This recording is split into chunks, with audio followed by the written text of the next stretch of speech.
Hello, Centric Entrepreneurs. This is Taylor Elwood, your business wizard at ImagineYourReality.com. And today I want to talk about the anxiety that we sometimes feel when we've invested in a service or product. What's also known as buyer's remorse, although it's not necessarily buyer's remorse, you just may feel some anxiety.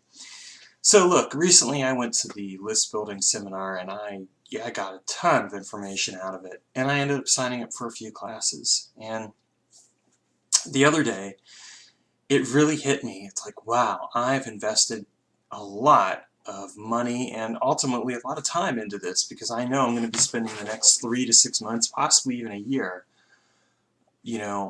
changing up everything that I'm doing and learning it and mastering it. And that's a lot of time.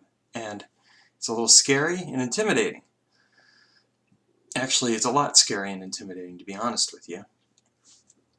So why am I doing it?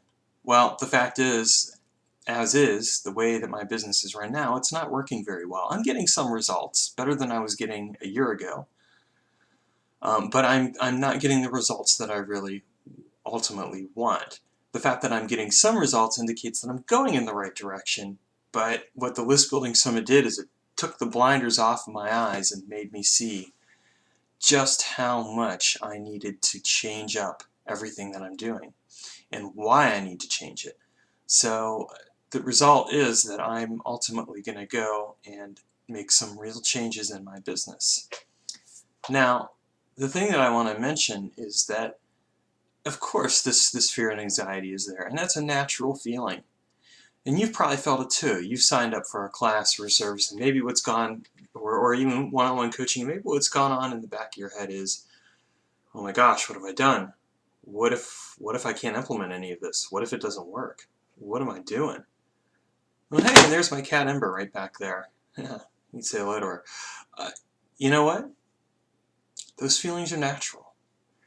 Now, here's the thing, though. You can't let those feelings paralyze you. So you can allow yourself to feel them and acknowledge them, but don't allow them to paralyze you. Because the thing is that once you allow them to paralyze you, you won't take action. And the whole point of taking any class or working with a coach or doing anything like that is that you ultimately are doing it to push yourself to take action because you know what's working for you, and you also know what's not working, and you need help with what's not working. And that's what I know. I knew. I allowed myself to feel that moment of anxiety and that panic and that fear. And I was totally okay with it.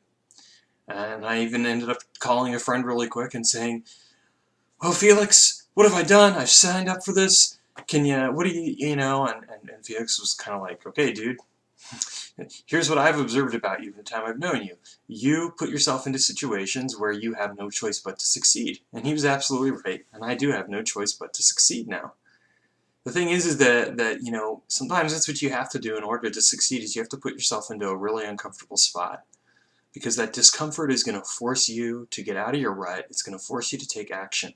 That's what I did last year. I put myself into a very uncomfortable spot, and it forced me to take action. And as a result of taking that action, I saw improvements in my business. I started getting some steady income coming in.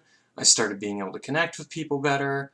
My e-list grew. Those were good things. But as I said, I didn't get the exact results that I wanted. And so, I put myself out there to discover more of what I could to fix it. And so now I'm doing that, and I'm going to spend this next amount of time. And sure, there's going to be fear and anxiety. There are going to be different moments when I'm going to feel fear and anxiety on this journey, because that's a natural result of change, a natural byproduct of change. Yet the fear and panic that I may feel, the anxiety I may feel, does not have to control me. And it doesn't have to control you when you feel it. The best way to handle it is to just simply be honest with yourself and allow yourself to feel it, to really feel it in the moment, and talk with someone about it. But then say, okay, why am I doing this? I know I'm doing this because I need to move forward with my business, life, whatever. So I'm going to take action and decide on what that action is. And maybe that action's a small action. For me, it was a small action. It was, I'm going to take the 7-day challenge and see what I can implement from it. And I'm going to organize all the things that I've learned or that I want to learn and set it up so that it makes it easier for me to learn it. And I'm going to go and do some other work. along those lines. But by putting everything into small actions, it made it much easier for me to not feel overwhelmed. And that's what I would really put out there to you is, if you're feeling overwhelmed, acknowledge the feeling, stop, and then ask yourself, what actions can I take? And how can I turn those actions into easily accomplished actions? Something that will allow me to move forward in a way that is helpful. Okay, so eccentric entrepreneurs, I'm going to give you a little bit of homework right now. First, if you haven't subscribed to the video, click on the dragon over here, and I want you to comment below, and or like if you see this on Facebook or Google Plus or wherever, comment there. But what I want you to comment on is tell me what you're doing to handle, or what you've done in the past to handle panic and fear that you may have felt when you decided to sign up for a class or service or a product.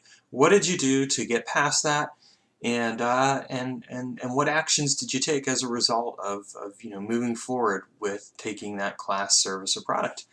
Okay, so thanks so much, and take care.